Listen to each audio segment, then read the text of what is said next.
Magsitayo ang lahat. Christian, panguluhan mo ang panalangin. Sa ngala ng Ama, ng Anak, ng Diyos, Espiritu Santo. Isang mapagpalang araw sa ating lahat. Section Diamond. Ayan. Ako naman si Ginoong Delmar Himayor. No? Ako yung magtuturo sa inyo na panibagong kaalaman. At dahil dyan, kukumustahin ko muna kayo. Kayo ba ay nag-almusal? Okay, sige, mabuti naman kung nag-almusal kayo at napapansin ko na sobrang busy niyo sa gym kanina. Para saan yun? Sa PT. Sige. Napapansin ko na parang ang gulo ng inyong mga upuan. Sige nga, pakiayos muna ng inyong mga upuan at pakipulot ng mga basura. May nakita akong papel. Sa pagbilang ko ng 5, dapat wala na yan. Sige, 1, 2, 3. Ayan, tapos na. Sige, nasaan si Pearl? Okay, Pearl. So, meron bang lumiban sa klase? Walang lumiban sa klase, Section Diamond. Ang galing. Bigyan natin ng boom, boom, clap. Boom, boom, clap. Clap. Magaling, magaling, magaling. Sige, Section Diamond, dahil gusto ko ay may kaayusan ng ating klase, may disiplina ang lahat. Basahin niyo ang ating alituntunin. Ayan. Section Diamond, ang ating alituntunin ay palad. Panatilihin ang respeto sa klase, ayusin ang mga sarili, laging makinig sa talakayan, aktibong makilahok sa mga gawain, at damhin ang saya sa pagkatuto. Malinaw ba? Section Diamond? Ayan, malinaw. Sige. Dapat maobserbahan ko yan ha ngayon. Sige, dito naman ay para ma-practice ang inyong isipan ay magkakaroon tayo ng pagsasanay. Sige. Ayan, so kung yung napapansin ay meron ditong 5 salita na nakarambola yung mga letra. Sige, isulat nyo lamang ito sa 1/4 sheet of paper sa isang kapat na papel sa loob ng 2 minuto. Sige, ang 2 minuto ay magsisimula na. Ayan, tapos na ang 2 minuto. Pakipasa na sa harapan. Oh, walang tatayo, walang tatayo. Sige. Ayan, sige. Hindi kayo madali. Sige. Dito na to. Ayan, so bago ang lahat ay tatanungin ko muna si Jasmine. Jasmine, ano nga ba yung tinalakay natin kahapon? Patungkol sa pagbasa. Tama ba, Section Diamond? Ayan, magaling. So, natandaan ko talaga ni Jasmine ang ating talakayan kahapon. Sige, dahil dyan, para sumigla yung mga dugo at magkaroon kayo ng enerhiya, ay mayroon akong isang laro. Ayan, ang cute tignan, no? Ang cute tignan. Pero, delikado to dahil ang larong ito ay ipa-play ko itong music at kung sino yung nahintuan ng kanta habang ipinapasa-pasa ito ay ang siyang may karampatang parusa. Ang kanta ay magsisimula na. Sige, ipasa mo ko, Robert. Sige, ipasa nyo, ilipon nyo. Ayan, si Maureen ang nahintuan. Sige, Maureen, dito ka sa harapan. Ayan, sige. So, Maureen, kumanta ka ng favorite mong kanta kahit na yung chorus lang. Abay, ang ganda naman pala ng boses ni Maureen. Parang mahihain siya, pero ang ganda ng boses. Bigyan natin siya ng boom clap. Boom clap. Magaling, magaling, magaling. Sige. Sige, akin mo na itong i-off, no? Ayan. So, dito naman ay meron pa tayong isang gawain. Sige. Dito, no? Ito ang Section Diamond. Ba't ang ingay? Sige. Section Diamond, ano ito? Pito sulat. Sige, ang pito sulat na inyong nakikita ay merong 3 mga larawan. Dito ay maglilista lamang kayo na kahit sa scratch lang ninyo, no? Scratch paper, yung naiintindihan nyo dito, yung sa interpretasyon nyo, ano yung opinion nyo, base sa nakita ninyong mga larawan na hindi lalagpas sa 3 pangungusap. Sige, magsisimula na. Ayan. Sige, tapos na. Sige, Sige, dyan nyo muna lang ilagay. Dahil isi-check ko yan mamaya. Sige. At dito naman ay magtatanong muna ako. Sige. Raila, ano yung naramdaman mo sa ginawang aktibidad? Ayan. Sige. So, nasiyahan ka. So, ano nga ba yung mga magsisilbing paksa natin sa araw na ito? Sige, tungkol sa journalist. Pwede na rin. Sige. Ayan, malalaman natin yan mamaya. Pero bago ang lahat, ay basahin muna natin ang layunin. Sabay-sabay basahin ang ating layunin, Section Diamond. Ayan, at nagkakaintindihan ba tayong lahat? Sige. Okay.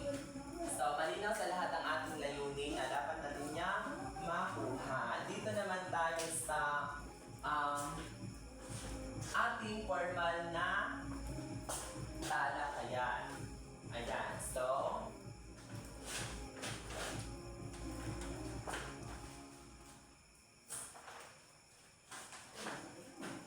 Section Diamond, ang ating paksa sa araw na ito ay sabay-sabay basahin, anyo ng sulatin. Ayan, hindi makulit yung sagot kanina na journalista. Sige, may 5 anyo ng sulatin, Section Diamond. Sige, basahin niyo muna.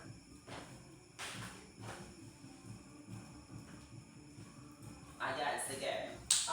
Sa anyo ng sulatin ay mayroong 5. Dito ay kung yung napapansin ay pasalaysay, palarawan, paghihikayat, eksposisyon at pangangatwiran. Ang 5 ito ay makikita natin sa pang-araw-araw na buhay na nakadepende sa sitwasyon at senaryo na ating sinusulat. Kagaya na lamang ng sa pasalaysay o sa narration. Dito ay makikita natin, mababasa natin sa panitikan, kagaya ng sa mga kasaysayan, sa talambuhay. Dahil dito, parang nagkukwento ka lang kung ano yung nangyari. Sa palarawan naman ay kung paano mo ilarawan yung isang bagay, isang tao, isang hayop. At dito naman sa panghihikayat, sige, Joy, sige Joy, ano naintindihan mo dito sa panghihikayat o persuasive? Magaling si Joy. Oo, tama yon. Sa anyo ng sulatin na panghikayat ay dito yung mga negosyante. Kasi dito, sinusulat din dito na yung panghikayat ay pwede din. May narinig ako sumagot na ano yon sa politics yon, yung mga editorial. Dahil nakalagay dito yung paano mo bukawin yung damdamin ng mga mababasa ninyo para sa pagbabago. Yun yung panghikayat. At dito naman sa exposition, ayan, ipaliwanag ang pangyari, kabatiran, mga kaisipan o pagpapaliwanag ng impormasyon. Ayan, yan yung exposition para mapalawak yung mga impormasyon. Ito naman sa pangangatwiran or argumentation. Dito, tama yung sa debate. So dito yun sa debate, bago kayo makipag-debate sa inyong mga kaduelo ay susulat muna kayo ng mga argumento para mapanindigan ninyo ang inyong mga punto. Sige. Ayan. So dito na tayo sa ating, dahil malinaw na ba sa lahat ang anyo ng sulatin? Ayan, malinaw na, wala ng mga kalituhan? Sige. Ayan. So sa puntong ito ay magkakaroon muna tayo na isa pang gawain. Dito ay susubukan natin na masukat kung ano nga ba yung kaalaman ninyo sa ating topic. Ayan, so hahatiin ko kayo sa 5 pangkat. Ayan. So dito ay tatawagin natin likha sulat. Sige, mabuti na rin dito. 1, 2, 3, 4, 5. Sige, yung mga leader, pumunta kayo dito sa harapan. Ayan. Sige, so bumunot kayo. Ayan. Sige. So, yung mga nabunot ninyo ay itong 5. Malinaw ba? Sige. At yung mga nabunot ninyo ay susulat kayo ng sarili ninyong likha, sarili ninyong sulatin na nakapaloob dito sa 5 anyo ng sulatin. Kung inyong nabunot ay pasalaysay, susulat kayo ng pasalaysay na talata. Ayan. So, sige, magsisimula na. Para mas malinaw, ibibigay ko sa inyo yung mechanics.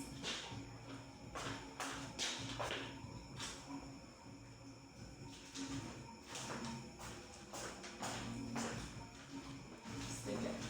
May pera na. Ayan. Sige, so... Sige. Magaling. Sandali lang, okay? Sige, magtulungan kayo ha, walang magpapabigat. Gamitin niyo talaga yung isipan niyo. Huwag kayong ma-stress kasi dito naman, susukatin ko kung naiintindihan pa kayo.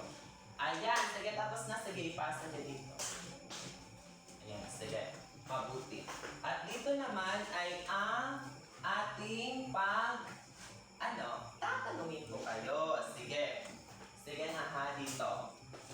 Gusto kong marinig ang boses ng ating pinakatahimik sa klase. Ayan, sino nga ba? Si Justin. Ayan, Justin. Ang aking katanungan sa iyo ay, sa anong paraan mo, bakit mahalaga ang 5 anyo ng sulatin para sa pagpapalawak ng iyong kritikal na pag-iisip, lalo na sa iyong kasanayang pagsulat? Sige, Justin. Ayan, oo. Para mas mapalawig ang kanyang kaalaman. Ikaw naman, John Regine.